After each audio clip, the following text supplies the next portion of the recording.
warahmatullahi wabarakatuh. Halo, selamat malam para audiens. Apa kabar Anda malam hari ini? Senang sekali selama 60 menit ke depan, MyIlkom terbuka, santun, dan kritis kembali hadir menyapa Anda.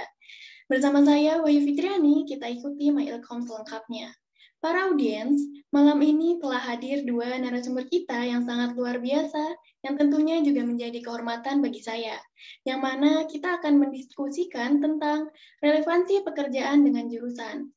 Terlebih dahulu, saya perkenalkan narasumber kita pada malam hari ini.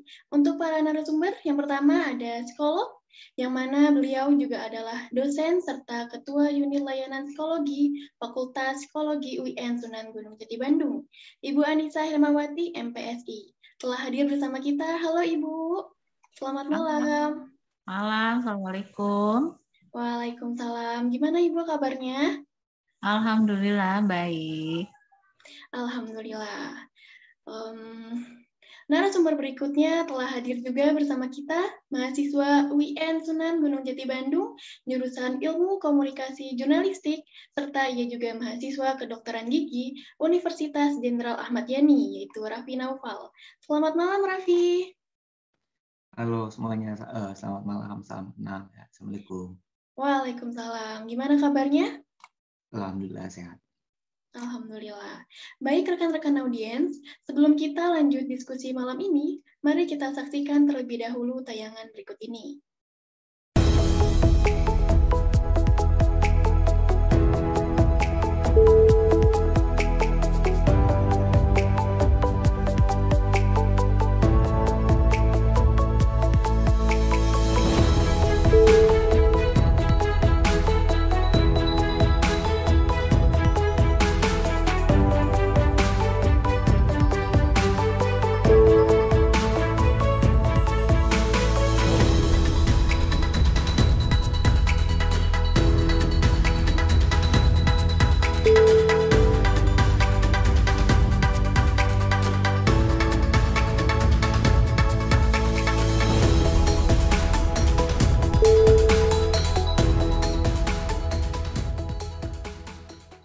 Berbicara mengenai pendidikan, memang tidak akan pernah ada habisnya. Pendidikan sebagai dasar dalam proses membentukan manusia menjadi hal pokok yang wajib dilakukan. Keberhasilan suatu negara juga selalu diukur dengan seberapa maju tingkat pendidikannya, sehingga perhatian mengenai pendidikan selalu tinggi. Akhir-akhir ini begitu banyak kritik akan mutu pendidikan di Indonesia, khususnya pendidikan di perguruan tinggi. Kenapa demikian? Hasil penelitian dari Indonesia Career Center Network ICCN menunjukkan sebanyak 87% mahasiswa di Indonesia mengaku jurusan yang diambil tidak sesuai dengan minatnya. Baik, rekan-rekan audiens, kita akan memasuki sesi diskusi. Saya akan ke Raffi terlebih dahulu. Halo Raffi. Mungkin bisa diceritakan perjalanan Raffi pada saat SMA itu mengambil jurusan apa dan membuat kamu mengambil di UIN Sunan Gunung Jati Bandung ini. Sebelumnya aku Muhammad Raffi Naufal, saya Muhammad Raffi Naufal. Salam kenal buat semuanya, salam kenal juga buat yang hadir di Zoom malam hari ini. Sebelumnya singkatnya buat ceritanya, di awal SMA itu nggak kepikiran buat kuliah sih sebetulnya di awalnya, karena pertama punya stimulus buat daftar kepolisian waktu awal di kelas 3 SMA. Terus lama kemudian emang punya cita-cita, salah satunya itu jadi pegawai medis gitu, tim medis. Salah satunya ya profesi jadi dokter. Salah satunya dokter gigi. Kenapa dokter gigi? Jadi dulu punya kesan waktu zaman SD SMP di sekolah tuh senang diperiksa gigi gitu. Kan emang ada bulan gigi gitu kan tiap dulu di sekolah di SD di SMP. Nah akhirnya karena dokter yang juga baik, terus punya stimulus buat pengen nih jadi dokter. Alhasil pas di SMA nyoba dulu buat di peruntungannya, salah satunya di kepolisian, daftar. Namun rezekinya emang bukan rezekinya daftar di kepolisian itu. Akhirnya waktu itu nggak sempat daftar SBM, apalagi SNM. Emang nggak punya stimulus buat itu awalnya. Lama kemudian setelah daftar polisi itu di tes kesehatan kedua itu tereliminasi gitu ya. Akhirnya di tes itu Raffi nyari-nyari info pendaftaran kuliah yang waktu itu masih buka. Nah, salah satu yang masih buka itu lewat jalur mandiri. Salah satunya itu UIN Sunan Gunung Jati Bandung, jurusan ilmu komunikasi. Terus juga daftar beberapa universitas lainnya yang jalurnya sama di jalur mandiri. Salah satunya di ISI Jogja jurusannya film televisi. Terus di UNJ Jakarta ilmu komunikasi juga. Waktu itu di isi Jogja itu sempat lulus, tapi karena pendaftaran yang bukan pendaftaran, maksudnya pengumuman yang berbarengan dan emang diharusin menyalurkan pembayaran uang UKT-nya barengan, jadi waktu itu emang sempat bingung juga sih antara harus milih mana gitu. Akhirnya karena punya etikat buat daftar, punya ya orang tuh juga dapat stimulus juga mau daftar kedokteran lagi, salah satunya waktu itu kedokterannya pengennya di negeri karena pertama ya lebih biayanya lebih terjangkau kalau di negeri. Ya setelah itu masuk ke UIN Bandung dengan harapan 1 tahun itu ngedalamin ilmu komunikasi juga, khususnya jurnalistik. Karena emang jurnalistik sendiri salah satu ilmu komunikasi, salah satu ilmu yang emang jadi cita-cita juga gitu. Terus juga punya skill di situ. Tapi nggak mau putus asa nyampe situ gitu. Di kedokteran belum pernah nyoba, akhirnya daftar deh di kedokteran Unpad, kedokteran gigi Unpad. Tapi di tahun pertama nyoba segala jalur nggak berhasil. Akhirnya ya setelah 2 tahun berjalan 4 semester itu kita Raffi itu ngeberanin diri ngambil swasta. Sebenarnya ketakutan pertama ngambil swasta itu dari beban sendiri tuh mulai dari biaya sih. Pertama itu pasti biaya karena emang biayanya lebih besar dibanding sama negeri gitu kan.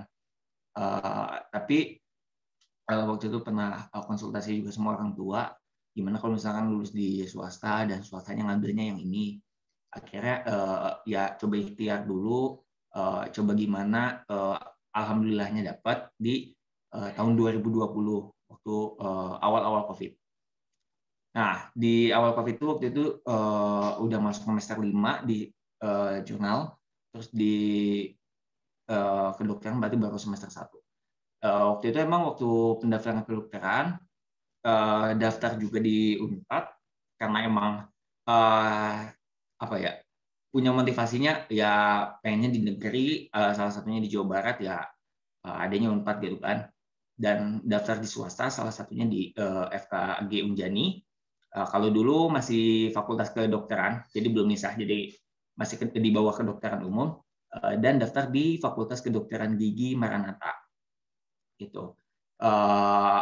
Waktu daftar, jadi yang di awal pendaftaran berbarengan, tapi pengumumannya itu lebih dulu swasta, karena emang kan kalau swasta kan per gelombang gitu ya. Nah pada saat per gelombang itu Unjani itu keterima waktu itu alhamdulillahnya di gelombang bulan, pokoknya gelombang ketiga gitulah. Dan awalnya sebenarnya sempat netting juga nggak keterima Unpad itu, karena ya udahlah di tahun terakhir takut juga nyanyain waktu. Akhirnya karena pendaftaran di swasta itu mengharuskan buat ngebayar separuh dari uang SPP, mungkin kan kalau di UIN kan hanya bayar UKT. Nah kalau di swasta itu ada uang SPP yang harus dibayarkan setengahnya, yang jumlahnya cukup besar, ya akhirnya dibayarkan. Tapi seminggu kemudian, pokoknya tepatnya tanggal 17 Juli, itu pengumuman di Unpad tuh diumumin lewat jalur SMUP, di seleksi mahasiswa yang mandiri itu. Dan nggak tahu kenapa gitu ya, ada rezekinya juga di Unpad sebetulnya. dapat juga di Unpad, di kedokteran gigi Unpad. Tapi setelah dibaca persyaratannya, kalau kita mendaftar di kedokteran gigi Unjani dan uangnya itu udah masuk, jadi uang itu tuh nggak bisa dibalik lagi gitu. Jadi uang SPP yang udah dibayar itu udah nggak bisa dibalik. Sebetulnya rada bingung juga. Pertama, kalau masuk swasta ya emang bebannya lebih besar, apalagi biaya. Terus kalau masuk negeri lebih murah. Tapi sebetulnya kalau daftar di negeri yang Unpad yang SMOP ini ada pembayaran uang selain UKT-nya karena emang ini jalur mandiri bukan SBM. Sebetulnya kalau dari segi biaya di awal itu hampir sama, cuman mungkin UKT ke sana UKT dari semester 1 sampai semester 6-nya itu ya besar gitu dan lebih murah di negeri. Ya akhirnya karena nggak mau nyanyain uang yang udah masuk, ya akhirnya udahlah jalanin aja yang di FKG Unjani ini. Tapi bukan karena keterpaksaan. Jadi sebetulnya ngerasa juga bahwa masuk ke kedokteran gigi walaupun swasta, mungkin kan kalau orang mikir masuk ke kedokteran swasta mikirnya ya karena uang doang. Tapi kenyataannya nggak seperti itu kok. Jadi orang yang masuk ke kedokteran walaupun swasta punya skill, punya kemampuan yang sama juga kayak di negeri. Mungkin perjalanannya sampai saat ini masih ngejalanin 2 studi itu rupanya.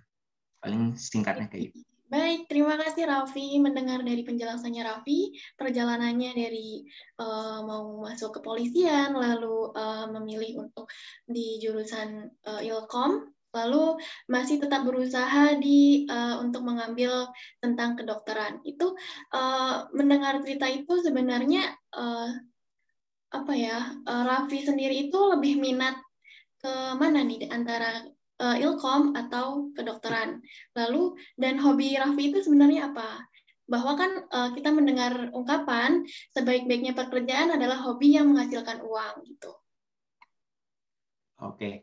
Jadi kalau menurut Raffi sendiri sih ya mungkin kalau salah satunya fokus lebih senang ngejalanin yang ilmu komunikasi ini dibanding kedokteran. Karena pertama, kalau ilmu komunikasi itu kalau menurut Raffi sendiri ilmu yang terus beradaptasi gitu. Jadi ya walaupun ada teorinya tapi namanya komunikasi apalagi jurnalistik media terus beradaptasi terus juga zaman tuh mempengaruhi. Tapi kalau ilmu kedokteran tuh ilmu eksak yang emang ilmu pasti gitu. Nggak bisa kalau ilmu kedokteran tuh nggak bisa kita yang awalnya begini jadi begini karena itu ilmu pasti. Tapi lebih nyaman mana sih? Sebetulnya keduanya nyaman karena diawalin maksudnya bukan dari suruhan atau paksaan orang tua.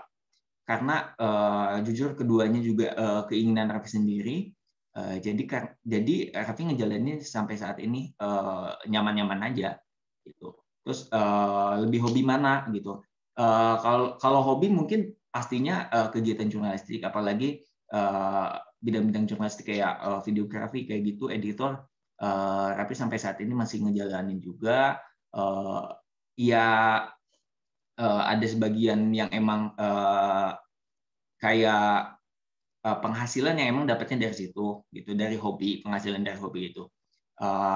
Tapi pernah ngobrol juga sama orang-orang yang double pikir bahwa sebetulnya bisa aja kegiatan di jurnalistik ini dijadiin hobi gitu. Tapi kegiatan di kedokteran itu mungkin kegiatan pekerjaan sesuatu yang pasti gitu. Karena pertama dokter di Indonesia itu jumlahnya masih sedikit dibanding negara-negara lainnya. Jadi dokter itu pasti dibutuhkan dan lahan pekerjaannya juga banyak gitu. Terus lahan pekerjaan kedokteran itu nggak bisa tiba-tiba seperti layaknya kegiatan jurnalistik. Mungkin ada yang pernah ngedengar ada reporter yang asalnya bukan dari jurusan jurnalistik, misalkan dari jurusan mana. Nah, karena emang itu kegiatan yang skillnya itu bisa langsung ya walaupun emang sebetulnya sepenuhnya nggak benar, tapi kalau menurut Raffi emang kegiatan jurnalistik apalagi reporter, news anchor itu kegiatan yang emang bisa langsung ditanam skillnya itu kalau misalkan orang itu benar-benar mau gitu. Beda kalau misalkan layaknya pekerjaan medis, apoteker, kedokteran, itu tuh emang pertama ilmu pasti, juga butuh orang yang kredibel sih di dalamnya. Paling itu sih kalau dari Raffi. Terima kasih banyak Raffi. Kita beralih ke Ibu Nisa. Nah, Ibu sebenarnya apa sih yang harus dipertimbangkan sebelum memilih jurusan dari sisi psikologi sendiri? Oke, bismillahirrahmanirrahim. Assalamualaikum warahmatullahi wabarakatuh. Ya, saya mau menyapa dulu ini ya, audiens. Ini di sini sudah gabung ada 20 ya, 20 orang, 20 mahasiswa yang tentunya luar biasa ini di malam Sabtu gitu ya. Di malam-malam kok ini ada sharing session yang sangat berbobot gitu ya, membahas tentang relevansi pekerjaan dengan jurusan. Ini berat sekali ya, tapi dibahasnya di malam Sabtu, luar biasa. Nah, mungkin kalau misalnya saya mau menjelaskan tentang sebetulnya apa sih yang harus disiapkan pada saat memilih jurusan gitu ya. Mohon maaf kalau misalnya ada ini. Mudah-mudahan bisa terdengar ya. Oke. Masih terdengar jelas, Ibu. Jadi sebetulnya banyak faktor yang harus diperhatikan. Seperti halnya tadi ceritanya Raffi itu sangat menarik sekali ya, maksudnya bisa bisa memilih jurusan lebih dari satu, dan saya pikir salah satu jurusan yang diambilnya adalah kedokteran gitu ya. Nah itu kan sebetulnya kedokteran membutuhkan atensi yang luar biasa ya gitu, padahal itu harus berbagi misalnya dengan kuliah yang lain gitu, sehingga mungkin yang harus diperhatikan di sini sebetulnya untuk memilih jurusan itu yang pertama adalah harus sesuai dengan minatnya sama bakatnya gitu ya. Kadang mahasiswa itu masuk satu alasannya itu karena merasa terpaksa gitu ya, karena orang tua maunya ke sini jadi aku harus ngikut Bu gitu. Sebetulnya passion aku nggak di situ, kepribadian aku juga nggak di situ, tapi ayah maunya ke sini misalnya gitu ya. Nah itu menjadi hal yang harus diperhatikan. Nah, rata-rata memilih jurusan itu dikarenakan ada paksaan orang lain. Nah itu seharusnya tidak gitu ya, karena mungkin kalaupun misalnya saya nggak bisa berpendapat gitu, tapi setidaknya itu harus didiskusikan gitu ya, didiskusikan bahwa passion saya tidak di situ gitu ya. Kemudian yang kedua adalah ketika masuk jurusan sih sebetulnya harusnya dia tahu minatnya ada di mana sama bakatnya gitu ya, meskipun sebagian orang kadang itu tidak paham minat saya itu apa sih gitu ya, bakat saya itu apa sih gitu, bingung gitu ya, sehingga banyak yang akhirnya ya udahlah ramenya ke sini saya ngikut gitu. Ketika pas udah masuk tuh kayak kejebak di mana gitu ya, kayak kejebak di suatu hutan gitu ya, nggak bisa keluar, saya harus kuliah gitu, tapi saya nggak suka gitu. Sehingga sebetulnya kalau misalnya mau itu bisa melakukan kayak tes minat bakat gitu di psikologi gitu. Nah itu tuh kadang jarang gitu orang yang ngeh dengan itu. Padahal kalau orang ketika masuk itu mengetahui minat dan bakatnya di mana, sehingga dia bisa memfokuskan kan gitu. Nah, dulu juga saya ada kasus, dia sudah masuk di salah satu universitas ternama di Bandung ini gitu ya, tapi dia memilih jurusannya sepertinya salah gitu, sehingga dia melakukan tes minat bakat itu pada saat dia sudah kuliah gitu. Ya, ketika dilihat lagi ternyata memang jurusan yang dia ambil itu tidak sesuai dengan passionnya gitu. Sehingga pada saat kuliah itu mengalami kemandegan, jadi nggak maju gitu, dan itu juga ngaruh ke nilai gitu, yang akhirnya itu juga ngaruh ke orientasi masa depan dia mikir nanti kerjanya apa ya gitu ya, seperti itu. Nah sehingga yang harus diperhatikan itu sih sebetulnya harus sesuai dengan minat dan bakatnya gitu, seperti itu Fitriani. Ya seperti itu mungkin ya, jadi minat bakatnya gitu. Baik, Ibu. Terima kasih. Nah, sebenarnya selain untuk tes minat bakat itu gimana sih cara membedakan antara hobi serta bakat dan keinginannya sendiri gitu? Biasanya dari sisi pengajar sendiri melihatnya gimana sih cara membedakannya secara langsung gitu? Oke, kalau minat itu berarti kan sesuatu yang memang aku tuh kayak misalnya kita pengen milih buah, buah itu macam-macam kan, ya. Kan ada yang minatnya atau senangnya sama stroberi, jeruk gitu, apel gitu. Nah itu minat gitu ya. Tapi kalau bakat beda lagi. Kalau bakat itu seperti gini, aku suka misalnya jeruk, tapi kamu boleh nggak makan jeruk gitu. Jadi itu sesuatu yang ada dalam diri gitu. Kalau bakat itu, gitu ya. Kayak misalnya, iya aku minatnya jeruk, tapi kan kamu kayaknya kalau makan jeruk kayaknya nggak akan mampu, soalnya lambung kamu tuh nggak bagus gitu. Berarti kan dia tidak boleh tuh milih jeruk gitu. Dan bakat itu tuh beda dengan minat gitu. Kalau bakat itu adalah sesuatu yang memang itu sudah menjadi bawaannya si orang itu gitu. Kayak misalnya saya tuh suka ya gitu dengan matematika, tapi sebetulnya bakat dia tuh nggak di situ gitu. Ini bakat dia di bahasa gitu. Jadi antara minat dan bakat itu tuh beda jauh gitu. Jadi belum tentu orang yang meminati salah satu jurusan dia bakatnya di situ juga gitu, seperti itu. Ya, jadi seperti itu. Oke, Ibu, terima kasih. Kita beralih lagi ke Raffi. Setelah Raffi, halo, bisa terdengar? Oke, Ya, bisa. setelah masuk jurusan yang diambil, apa yang dirasakan setelah Raffi berjalan 2 semester? Di situ kan akademisnya dan organisasinya serta lingkungannya itu lebih kompleks gitu. Apa sih yang Raffi rasakan? Pertama kalau yang dirasain ya mungkin selayaknya sama kayak jadi mahasiswa biasa gitu. Cuman mungkin ada beberapa fase kayak masuk ke kedokteran gigi itu kan diulang lagi dari awal ya. Jadi kayak kita ospek lagi dari awal, masuk lagi semester 1. Nah, fase-fase kayak gitu tuh udah nggak kayak fase di awal Raffi di jurnalistik gitu. Euforianya udah beda karena pertama kalau mau terapi sendiri fase itu udah pernah kealamin. Jadi yang namanya ospek itu mungkin kalau dulu pertama jadi mahasiswa baru kan fase-fase itu tuh fase yang nakutin, fase yang ya bikin semua orang males lah, jenuh lah buat nunggu-nunggu hal itu. Gitu. Nah kalau Raffi ngerasain fase itu 2 kali, jadi kayak ospek lagi lah, ospeknya juga hampir sama, mirip-mirip, apalagi bisa disebut dengan angkatan COVID karena emang semua kegiatannya dijalani secara online, jadi ya kayak responnya tuh sendiri aja gitu. Beda kan kalau dulu waktu 2018 kan yang ngerasain lah gitu hal-hal kayak ospek langsung tuh.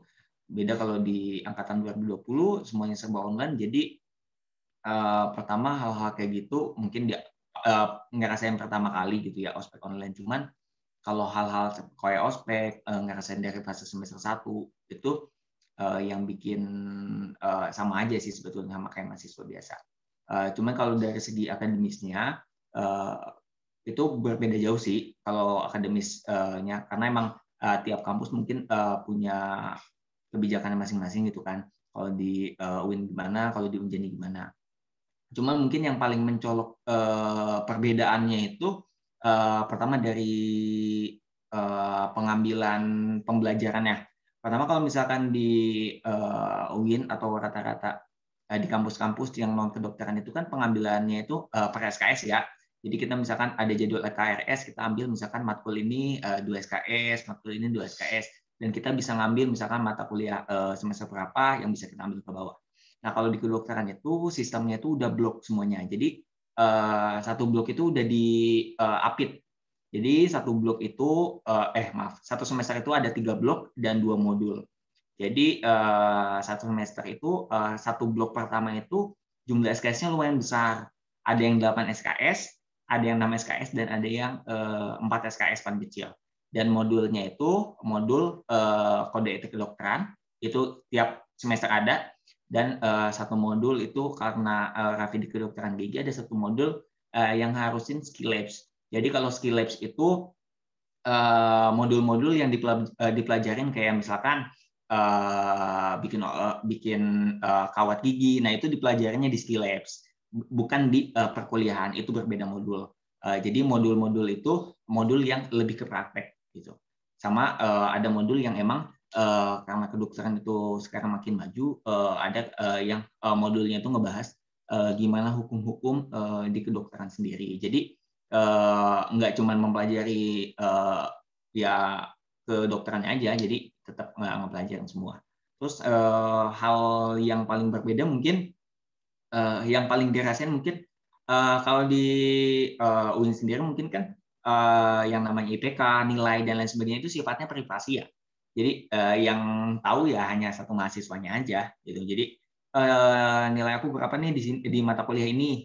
Jadi teman yang lain nggak tahu kan. Nah, kalau misalkan di kedokteran mungkin karena sistemnya blok tadi, jadi nggak memungkinkan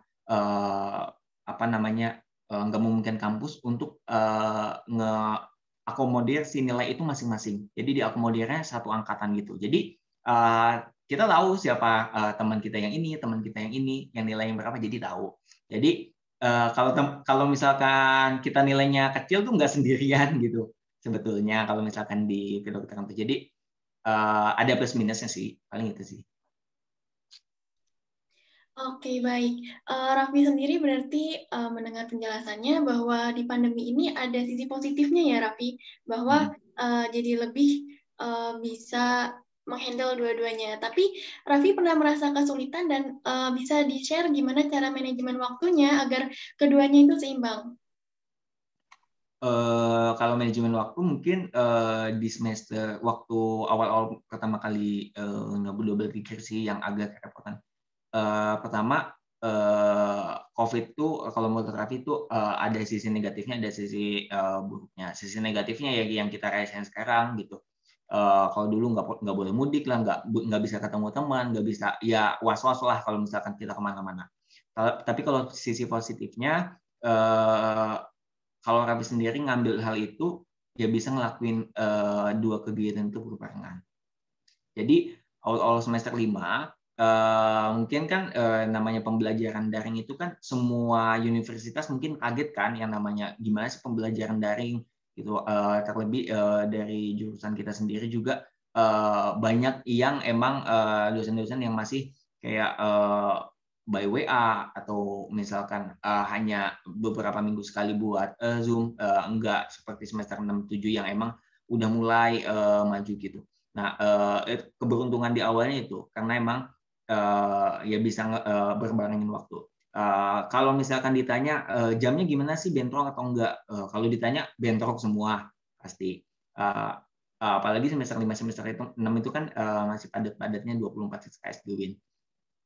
Caranya gimana sih? Cara yang pertama, karena Raffi sendiri di kedokteran itu nggak bisa buat apa ya namanya tanpa kehadiran gitu, karena kalau tanpa kehadiran di kedokteran sendiri sistemnya itu agak rumit sih dibanding di kampus kita sendiri gitu. Terus caranya gimana? Jadi pada saat ada jam yang berbentrokan bareng, Raffi berusaha nge-review si materi yang di jurnalistik ini, di reviewnya malamnya gitu. Jadi misalkan ada mata kuliah, misalkan jurnalisme damai. Jadi Raffi ikut Zoom-nya, lalu ya hanya ikut mendengarkan ya sekilas-kilas gitu. Tapi di malamnya Raffi coba buat nge-review ulang karena materi yang sebelumnya itu yang tadi siang itu di-record buat di-review malamnya. Jadi misalkan ada tugas, kita bisa nanya tugasnya apa, oh materinya kayak gimana. Nah, di-review malamnya. Tapi kalau misalkan yang di kedokteran, karena di awal COVID, karena selama online ini di kedokteran itu mewajibkan mahasiswanya selalu on cam gitu. Jadi kan kuliahnya dari jam 7 sampai jam 4 sore. Jadi nggak memungkinkan buat salah satunya bolos gitu. Pertama mekanisme buat perizinan tuh lebih rumit gitu dibanding kampus kita sih pertama. Terus juga ada batasan-batasan yang memungkinkan hal itu nggak bisa buat izin gitu. Dan hal lainnya sih sebetulnya online di kita tuh peraturannya lebih sedikit gitu di UIN tuh. Jadi ya kalau misalkan maksudnya kuotanya nggak memungkinkan ya kita bisa off kan. Tapi kalau di kedokteran emang mengharuskan buat on cam gitu, wajib, dan absennya pun banyak gitu. Jadi per mata kuliah tuh bisa absen 4 kali, dan itu yang pertama dibikin beban banget buat Raffi sendiri sih. Paling itu aja. Oke, terima kasih Raffi.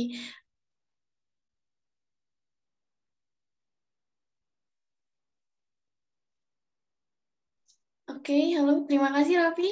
Nah, untuk Ibu Nisa, secara realita banyak banget kasus tipsen atau titip absen mahasiswa. Kayak gitu bisa dikategorikan bahwa tidak nyaman dengan jurusannya atau bagaimana Ibu? Iya. Oke, titip absen ya. Ini kayaknya fenomena yang dialami oleh semua dosen tuh pasti ada mahasiswa yang begitu ya. Kalau misalnya ada yang titip absen, sebetulnya tidak bisa memukul rata orang itu atau mahasiswa itu tidak suka dengan jurusan kuliahnya ya gitu. Jadi sebetulnya banyak faktor gitu. Biasanya yang titip absen mungkin aja sih mata kuliahnya tidak menarik atau dosennya killer gitu ya.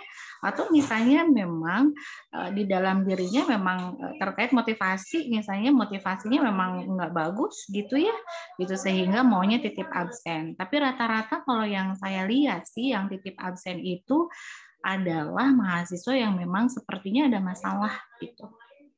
Ya, tapi masalahnya itu tidak terpaku karena dia tidak suka jurusannya ya, bukan hanya itu gitu. Tapi ada faktor lain yang mungkin secara psikologis itu berpengaruh gitu pada dia sehingga dia aku titip absen lah gitu, atau kuliah itu nggak on cam off cam gitu. Saya pernah tuh nemuin yang kayak gitu. Ternyata mungkin ada yang kelelahan gitu ya. Karena semenjak daring ini tuh kalau menurut saya luar biasa loh. Kuliahnya itu sangat menyita apa ya? Mungkin hati dan pikiran ya, belum mungkin apa sih kayak dengan jaringan atau misalnya dengan hal yang lainnya lagi gitu ya, sehingga ada yang cuman ya titip absen gitu akhirnya nggak kuliah gitu, atau misalnya sedang luring pun ya ada sih yang begitu ya. Tapi saya lihat rata-rata mahasiswa yang seperti itu tuh bukan karena selalu dipukul rata tidak suka dengan jurusannya gitu ya, tapi ada masalah psikologis lainnya gitu.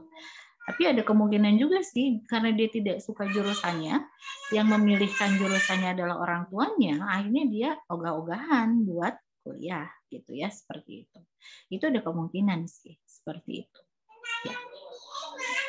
Menyambung dari itu Ibu. Nah, sebagai pengajar sendiri di jurusan psikolog, cara Ibu untuk meyakinkan mahasiswa yang merasa salah jurusan, agar mahasiswa itu sendiri harapannya bisa tercapai lewat jurusan psikolog itu bagaimana Ibu? Iya sih, jadi sebetulnya saya sebagai pengajar, dia sebagai dosen tuh banyak sekali gitu. Bahkan mungkin ya saya tidak usah berbicara fakultas lain gitu ya, fakultas sendiri aja lah gitu ya. Psikologi ternyata ketika saya lihat, waduh ini banyak sekali mahasiswa yang tidak sesuai gitu ya masuk memilih psikologi, apalagi misalnya dia tidak tahu dari awal psikologi itu apa misalnya. Jadi kan sebetulnya tadi yang saya bilang, pada saat memilih jurusan itu seharusnya orang yang akan kuliah di jurusan itu tuh cari tahu dulu, ya kan? Jurusan psikologi misalnya, psikologi itu apa sih? Nanti ke depannya mau jadi apa sih gitu ya?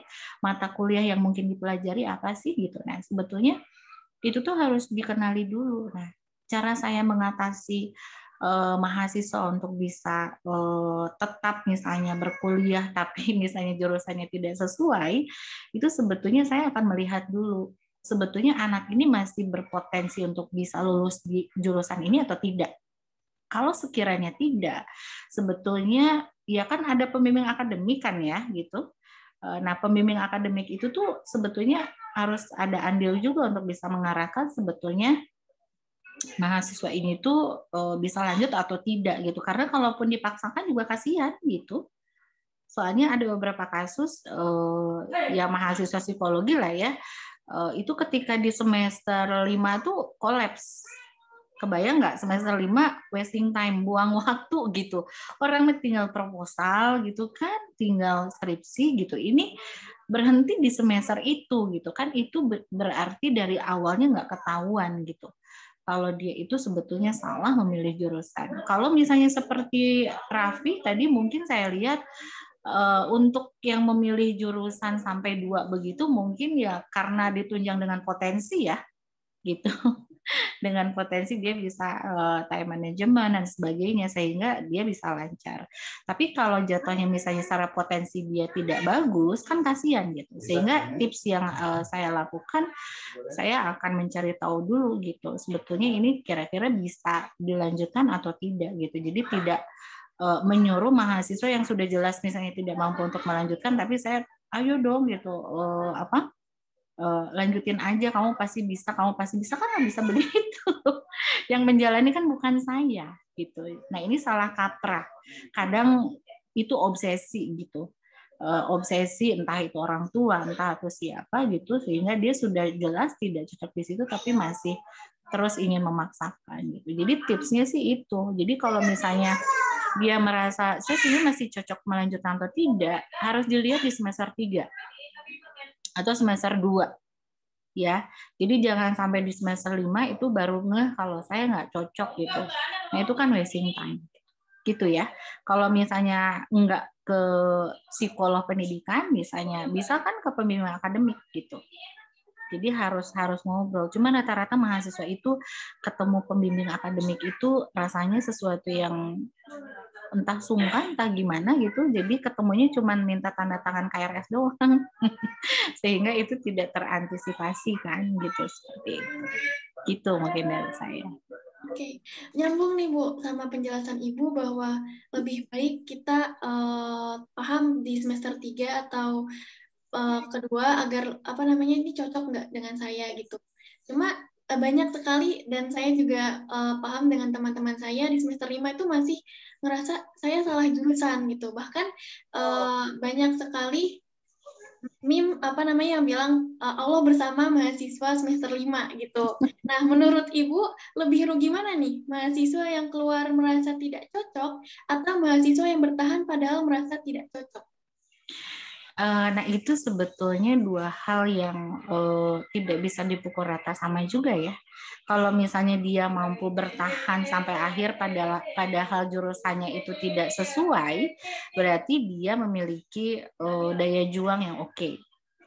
Ya kan? Berarti dia mengikuti perjalanan itu dengan jatuh bangun gitu, akhirnya saya wisuda gitu ya.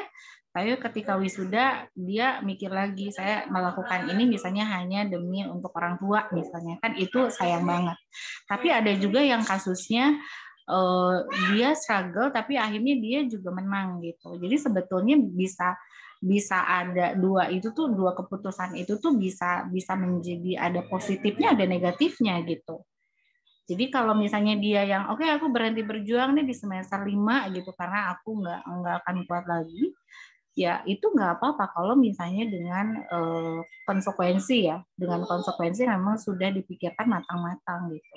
Walaupun memang terlihatnya kok ini sayang banget ya di semester 5, tapi kalau di semester 5 dia IPK-nya cuma 1, apakah harus dilanjutkan gitu kan? Berarti kan itu butuh untuk dicarikan solusi yang win-win solution gitu. Sehingga kalau misalnya saya ditanya bagus yang mana nih Bu, harus dilihat dulu argumennya gitu ya, alasannya untuk apa gitu. Kalau misalnya memang dia berhenti nih di semester 5, tujuannya adalah dia sudah menemukan jati dirinya gitu ya, maksudnya jurusan yang cocok, ya berarti oke. Terus kalau misalnya ada yang saya juga mau melanjutkan perjuangan saya, silakan gitu. Silakan, tapi kamu harus tahu konsekuensinya seperti apa gitu. Kan seperti itu. Jadi memang masing-masing ada konsekuensinya gitu ya, seperti itu. Gitu. Oke, terima kasih Ibu. Membahas nyambung juga nih Bu, membahas dengan relevansi pekerjaan. Ketika mahasiswa itu merasa dan dipaksakan, itu apakah dia juga tidak akan sesuai dengan jurusannya gitu, nyari kerjaan. Pekerjaan ya, relevansi dengan pekerjaannya. Oke. Nah ini relevansi dengan pekerjaan, saya sih sebetulnya tadi sudah bilang, jadi orang yang bisa bekerja sesuai dengan bidangnya, itu pasti ketika di awal dia memilih jurusan kuliah, dia sudah punya planning ke depan. Seperti halnya ini bercerita tentang saya, ya. Saya ketika awal masuk ke UIN itu, memang di awal itu saya tuh passionnya pengen jadi pengajar gitu.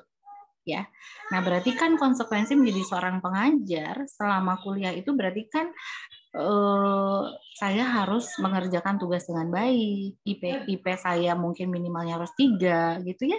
Nah gitu, jadi kalau misalnya di awal itu sudah kebayang gitu ya tentang pekerjaan apa yang mungkin akan saya raih di depan sana, itu pasti di awal kuliah itu sudah melakukan usaha-usaha yang akan mengarah ke situ gitu ya, seperti itu. Jadi memang relevansinya di situ gitu ya, seperti itu.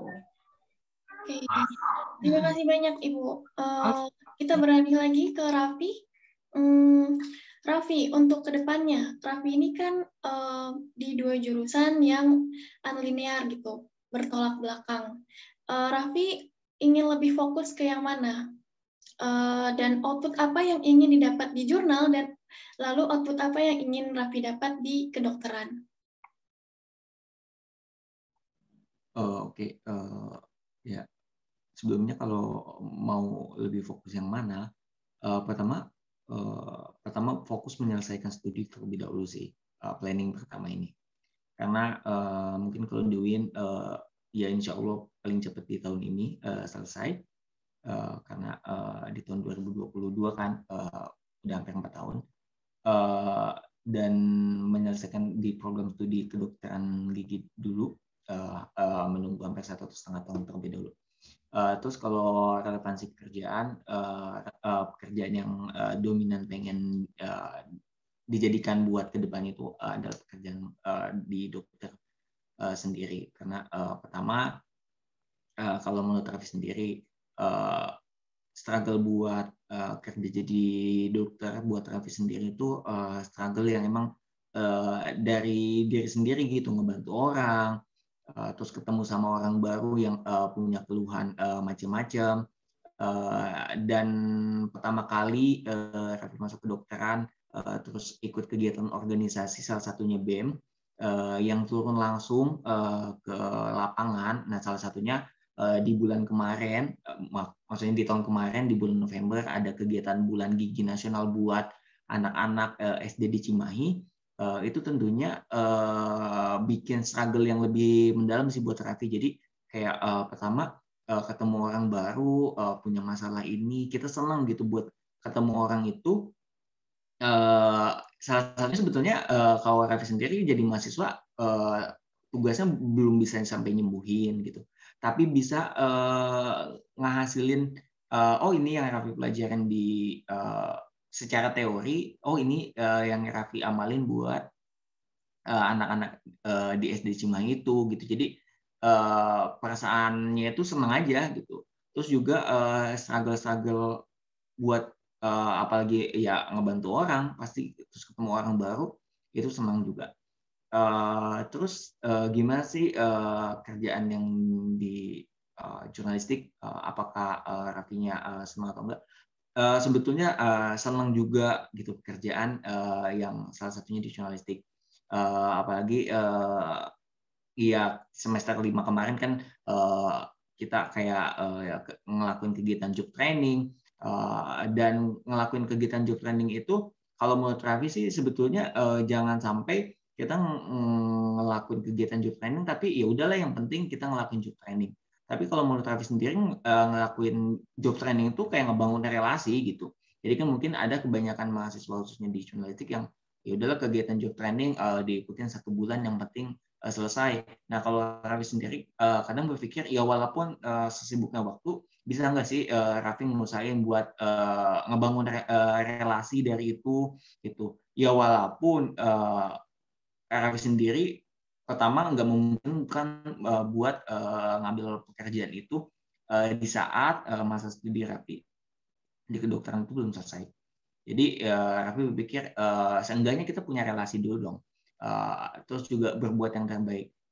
Ya alhamdulillahnya Allah juga enggak diem aja gitu kalau menurut Raffi. Jadi Raffi ikut job training, terus punya relasi yang baik, punya hubungan yang baik sama media itu, ya kedepannya sampai sekarang juga masih berhubungan baik gitu. Dan kalau menurut Raffi, yang paling pertama dibutuhin sama mahasiswa itu sebetulnya kejujuran sama skill sih. Karena mungkin kalau misalkan pintar, kalau menurut Raffi banyak sih orang-orang yang pintar, tapi banyak juga orang yang nggak jujur. Jadi kalau menurut Raffi mungkin lebih baik pertama jujur dulu. Terus yang paling dibutuhin itu skill. Karena di jurusan apapun, ya IPK sebesar apapun, kalau skillnya nggak ada kan, kalau daftar kerja kan mungkin yang ditanyakan itu kan skill kan. Mungkin kalau dari Raffi itu sih.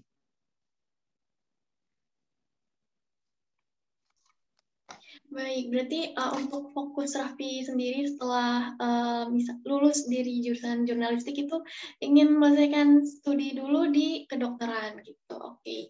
Oke, Ibu Nisa,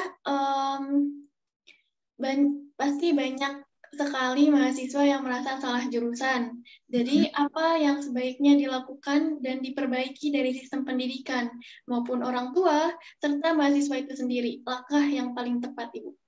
Oke. Nah, ini kalau berbicara tentang salah jurusan, otomatis tidak bisa menyalahkan perguruan tingginya ya, gitu. Kalau misalnya berbicara tentang lulusan tidak sesuai dengan keahlian, bolehlah nyalahin kurikulum atau perguruan tingginya. Tapi kalau salah jurusan, itu pasti harus balik lagi pada yang bersangkutan. Ya, pada saat dia memulai itu, pada saat dia memilih jurusan, itu sudah sesuai dengan passion-nya atau tidak. Ya kan? Karena ini kebanyakan, ya kemarin aja saya baru dapat klien, sudah kepribadiannya introvert gitu ya, kemudian dia ngambil di jurusan yang tidak sesuai dengan kepribadiannya, kemudian jurusan yang dia pilih itu karena orang tua. Bisa kebayang nggak dia menjalannya seperti apa, ya kan? Nah itu jadi tipsnya apa? Kalau saya sih tipsnya gini, kalau misalnya dia sudah merasakan di semester 3 itu sudah merasa, kok kayaknya saya merasa berat ya gitu menjalani kuliah di jurusan ini, kemudian ngaruh kepada nilai juga, itu sebaiknya lekas untuk dikonsultasikan, minimalnya ke pembimbing akademik. Tapi kalau misalnya sudah masalahnya kemana-mana, secara psikologis dia juga terdampak, sebaiknya ya konsultasikan pada psikolog gitu, agar ketemu jalan tengahnya. Biasanya anaknya pengen berhenti, orang tuanya tetap kekeh, kamu pokoknya sampai selesai kuliah di situ, pokoknya ayah mau kamu jadi A, mau jadi B, jadi C gitu.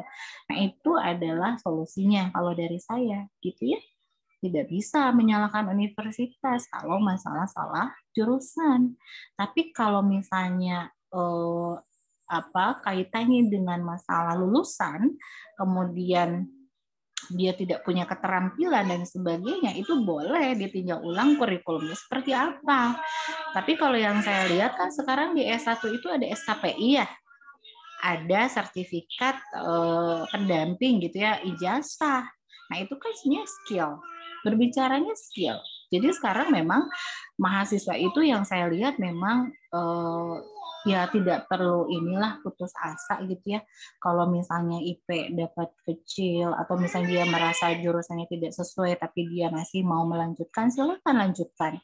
Tapi dengan konsekuensi yang dia harus tahu apa yang harus dia lakukan. Karena saya lihat beberapa mahasiswa saya ketika kuliah dia betul-betul kuliahnya nggak rajin dan sebagainya. Tapi ternyata qadarullah yang namanya milik Allah gitu ya, maksudnya milik itu keberuntungan sebagainya.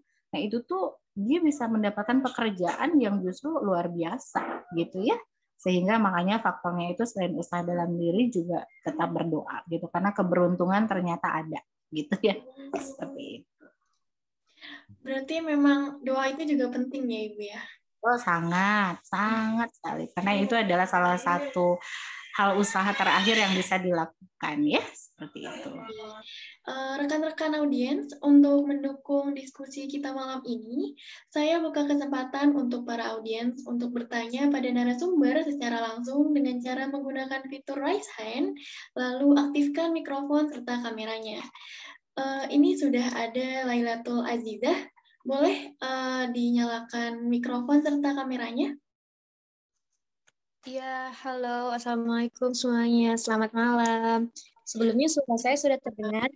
Sudah, Azizah. Oke. Izin bertanya, Teh Wahyu Fitriani kepada Bu Nisa dan juga kepada Raffi. Fenomena sekarang antara keinginan orang tua dan juga keinginan kita sebagai anak untuk melanjutkan pendidikan itu sangat dibebani oleh keinginan orang tua. Kamu masuk ini nih, sementara kita nggak minat dan nggak bakat juga di bidang tersebut, seperti yang tadi sudah disinggung.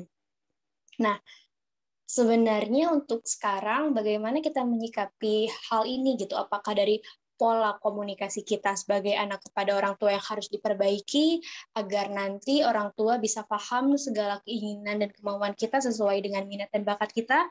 Atau bagaimana cara kita bisa mengedukasi orang tua di fenomena yang kerap terjadi saat ini?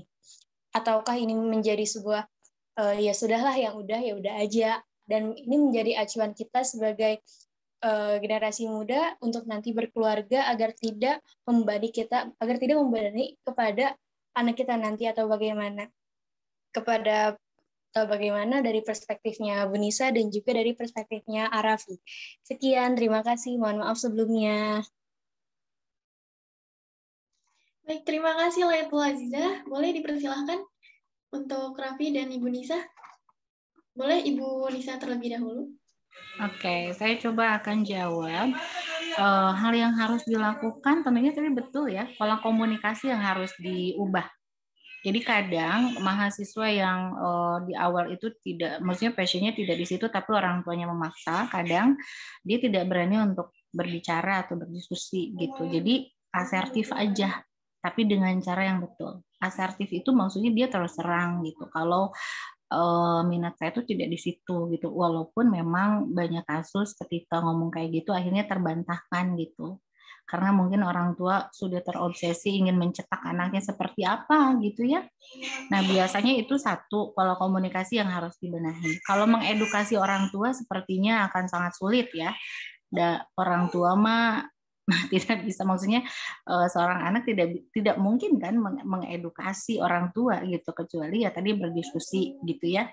Yang kedua, kalau misalnya ada yang tidak bisa diselesaikan, nah itu seperti yang tadi saya dapat kasus itu, akhirnya orang tua dan anaknya datang ke unit layanan psikologi. Akhirnya itu dikonsul. Jadi pertama anaknya, terus bapaknya, kemudian saya kasihlah solusi agar orang tuanya bisa paham kenapa anaknya menjadi seperti itu gitu. Ternyata ya orang tuanya akhirnya paham gitu. Seperti itu mungkin ya. Jadi satu sih pola komunikasi gitu. Karena kalau sudah seusia kalian ya sudah dewasa, pasti kan bisalah berdiskusi gitu ya dengan orang tua gitu ya, seperti itu ya. Gitu. Oke, terima kasih Ibu. Raffi ingin menambahkan? Kalau dari Raffi mungkin sama gitu. Yang pertama mungkin komunikasi juga sih sama orang tua. Apalagi komunikasi yang baik, ngebangun kedekatan juga sih sama orang tua gitu. Karena emang fenomena kayak gitu emang banyak juga sih dialamin sama apalagi anak SMA yang mau kuliah gitu kan, yang nggak berani ngomong. Tapi mungkin ada hal-hal yang pertama pas pada saat nggak berani ngomong itu kan ngebuat keterpaksaan si anak ini, misalkan ya terjun ke jurusan yang emang yang dipaksa sama orang tua itu kan. Tapi mungkin kalau misalkan berada di posisi seperti itu, kayak di misalkan masuk jurusan A karena terpaksa, Kalau menurut Raffi sendiri, pertama bisa ngelakuin, ya berusaha survive dulu sih di jurusan itu. Ya walaupun keterpaksaan itu kan nggak baik. Tapi pertama mungkin dari orang tua yang emang menginstruksikan buat masuk ke sini nih, Dek. Mungkin di situ juga ada orang tua yang kayaknya jalan-jalan semua yang ada di jurusan itu bakal kebuka gitu.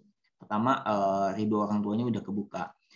Kalau menurut Raffi, kalau misalkan emang udah kejebak di posisi itu, coba survive dan coba ingat niat awal gitu masuk ke situ. Ya walaupun karena keterpaksaan itu, ya di situ juga ada doa orang tua sih. Mungkin kalau Raffi gitu sih namanya. Terima kasih Raffi. Selanjutnya ini ada dari Indra Bani dari Malang. Saya ingin bertanya kepada kedua narasumber, kalau bekerja tidak sesuai dengan jurusan pada saat kuliah, apakah universitas bisa disalahkan? Boleh Raffi terlebih dahulu? Mungkin izin menjawab ya. Kalau di Raffi sendiri sih, misalkan relevansi antara gelar dan pekerjaan itu nggak sama, mungkin nggak bisa disalahkan dari universitas. Karena pertama mungkin adanya keterpaksaan dulu sih, karena ada kondisi di mana mahasiswa tersebut atau yang udah lulus tersebut daftar ke salah satu perusahaan itu. Gitu. Misalkan keterpaksaannya karena adanya relasi, misalkan ditawarin sama tetangga atau teman, oh ini kesini deh, akhirnya pas di awal-awal juga nyaman sama apa yang dia jalanin gitu pekerjaannya. Terus juga kedua, mungkin ada hobi yang emang ngalahin dari jurusan itu. Dengan contoh konkretnya, Raffi punya teman yang dia itu anak UPI biologi, jurusan biologi, dan pekerjaannya sekarang jadi reporter di salah satu televisi swasta nasional. Dan menurut dia, itu tuh bukan salah satu pekerjaan yang dia impikan sebetulnya, bukan pekerjaan yang dia mau. Tapi karena pertama adanya keterpaksaan dan juga adanya kesempatan. Jadi pada saat dia itu kan suka ikut yang Mujang Jajaka Bandung dan lain sebagainya, yang akhirnya mental kayak public speaking itu terbangun gitu di situ, dan akhirnya pada saat dia lulus langsung dikontrak oleh salah satu media. Ya di situ tuh kesempatan gitu. Dibanding dia harus nunggu pekerjaan yang relevan, jadi menurut dia ya dia lebih mengambil kesempatan itu gitu.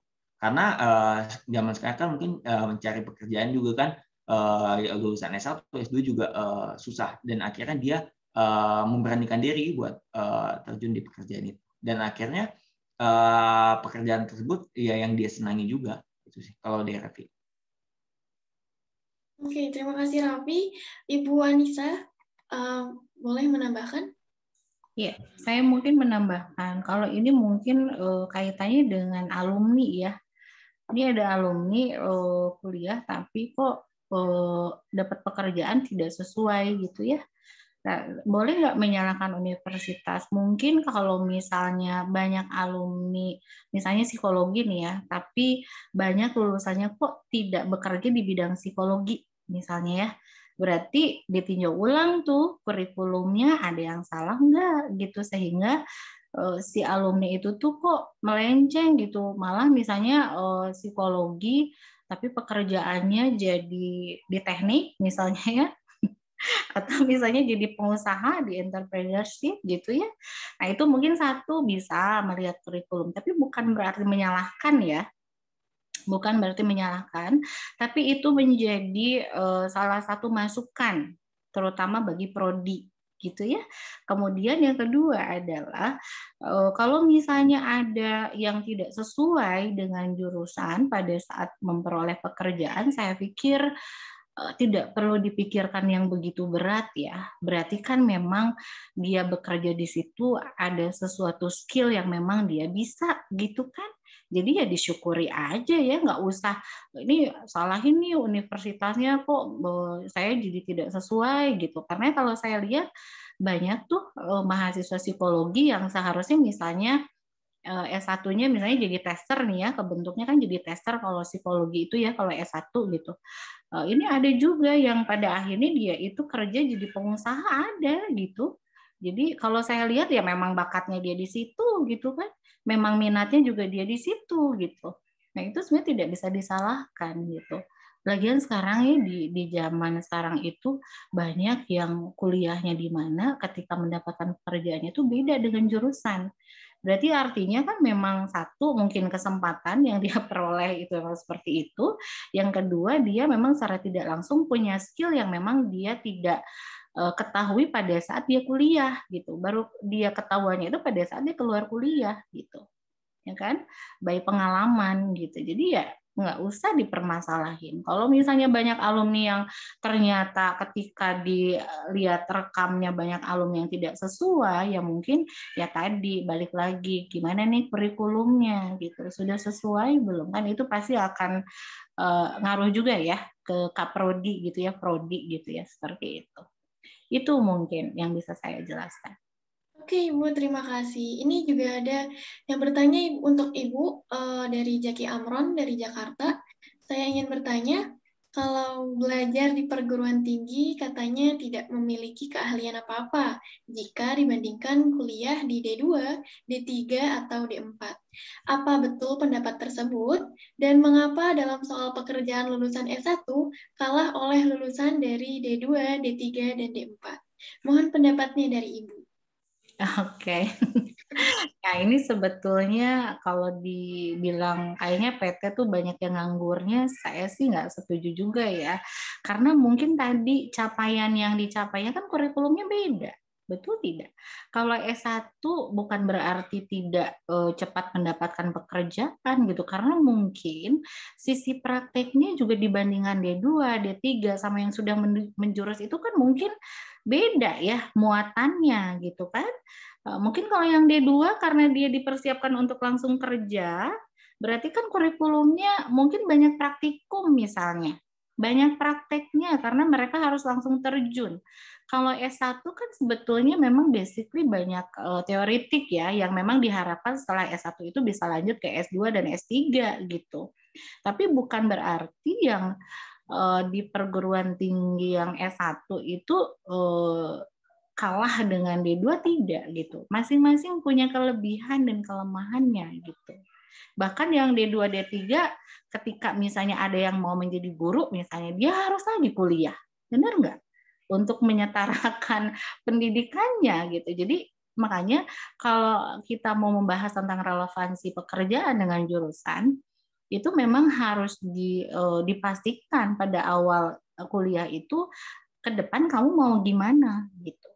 Jangan sampai cuma engkewe lah gitu, ada masalah pekerjaan mah gimana Allah gitu. Nah nggak bisa gitu juga gitu, tapi harus diusahakan gitu dari awal. Ya ditambah tadi berdoa gitu, itu penting gitu ya, sehingga memang ya jawaban dari saya sih itu ya, seperti itu. Oke, terima kasih banyak Ibu. Untuk teman-teman, jika ingin ada yang ingin ditanyakan kembali, silahkan raise hand, lalu aktifkan mikrofon serta videonya.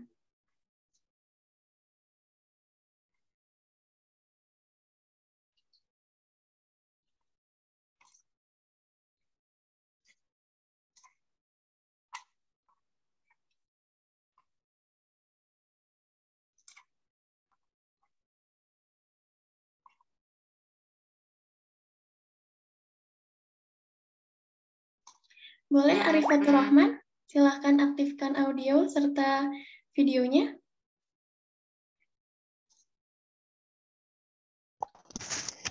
Baik, kedengarannya nggak suaranya? Kedengaran ya?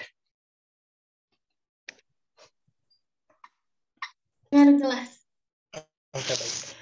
Mungkin di sini saya mau bertanya ya. Di sini saya termasuk salah satu mahasiswa yang jomplang banget sama jurusan SMA saya. Saya mungkin mau bertanya, kan waktu dulu saya waktu SMA itu sebelum mengikuti pendaftaran ke perguruan tinggi negeri itu ada tes semacam tes psikotes, tes bakat. Nah, waktu itu tes saya itu pakai monolog di communication skill gitu, kayak skill komunikasi. Namun pas saya menjalani perkuliahan di ilmu komunikasi ini, ternyata saya itu masa saya nggak cocok di bakat tersebut gitu. Mungkin menurut Ibu sendiri nih, selaku seorang yang ahli di psikologi, apa sih yang fenomena apa sih yang terjadi pada saya kayak gitu sih, mungkin seperti itu, Bu. Baik, saya coba jawab langsung ya. Waktu itu di psikotes kamu masuk jurusannya apa? Arif. Waktu di psikotes dulu sih lebih cocoknya di ilmu komunikasi dulu. Sekarang kamu kuliah di mana? Di ilmu komunikasi juga, Ibu. Kebetulan keterimanya di sana. Lah, itu udah cocok.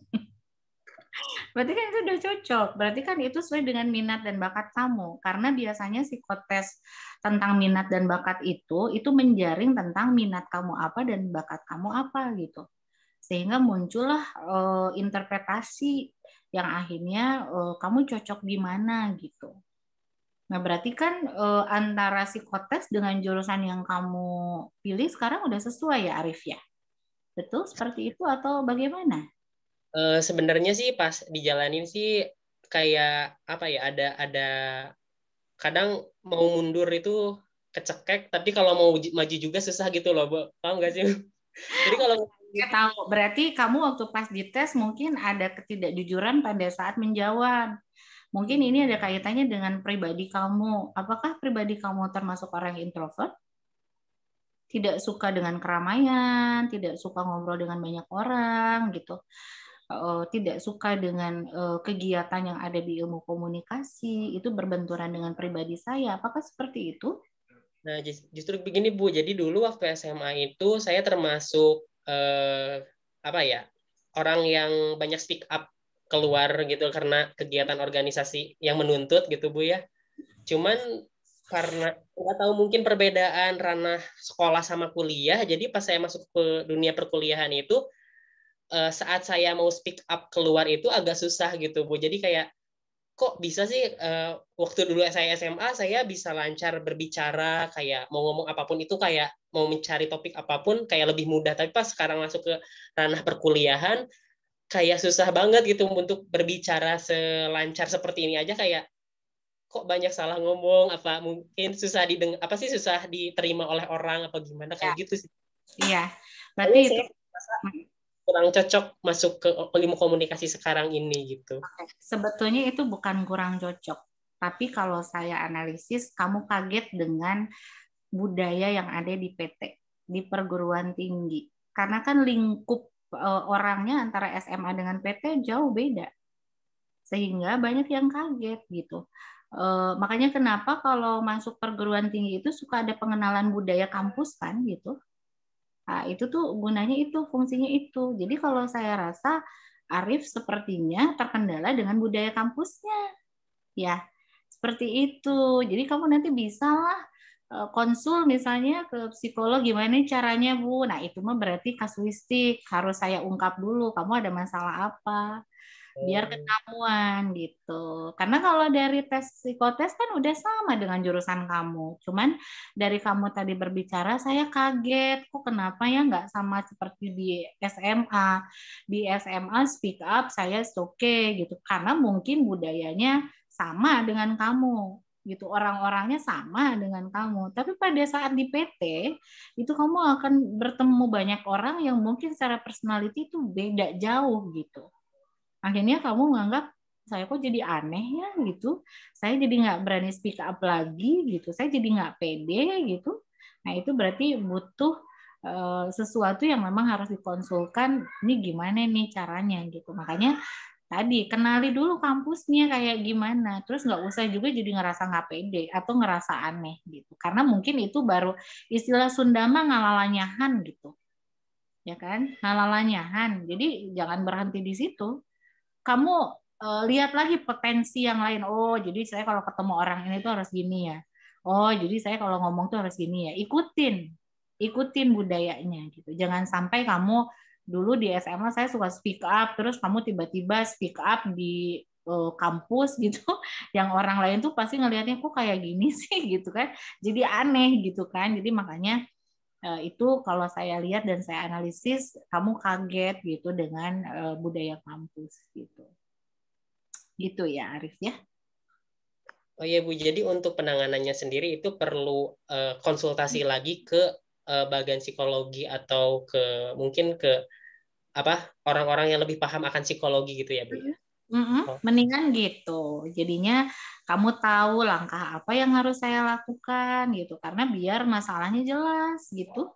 Karena yang datang ke psikologi itu kan jangan identik dengan orang-orang yang sakit jiwa ya. Karena orang yang datang ke psikologi itu justru orang yang mungkin sedang dalam masalah tapi masih ringan gitu ya. Itu di-sharingkan gitu agar bisa beradaptasi lagi dengan baik dengan lingkungan gitu. Termasuk ya ini tadi pengenalan kampus, adaptasi gitu ya. Kayak gitu. Baik, makasih Ibu. Iya, sama-sama.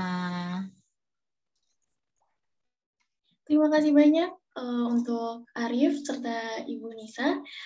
Sudah di penghujung waktu, terima kasih kepada Ibu Nisa Hirmawati atas keluangan waktunya untuk bisa bergabung di acara MyIlkom malam ini. Semoga Ibu selalu sehat, lancar segala urusannya. Amin. Dan amin.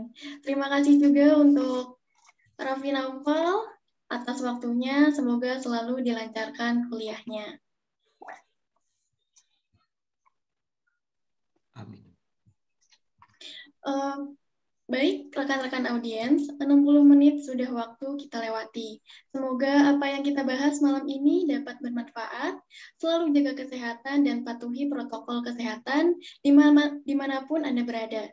Sekilas info bahwasanya MyIlkom ini tayang setiap Jumat malam 2 minggu sekali pukul 19.45. Kepada seluruh audiens, saya Wahyu Fitriani dan segenap kru yang bertugas pamit undur diri. Sampai jumpa lagi di acara MyIlkom berikutnya. Wassalamualaikum warahmatullahi wabarakatuh.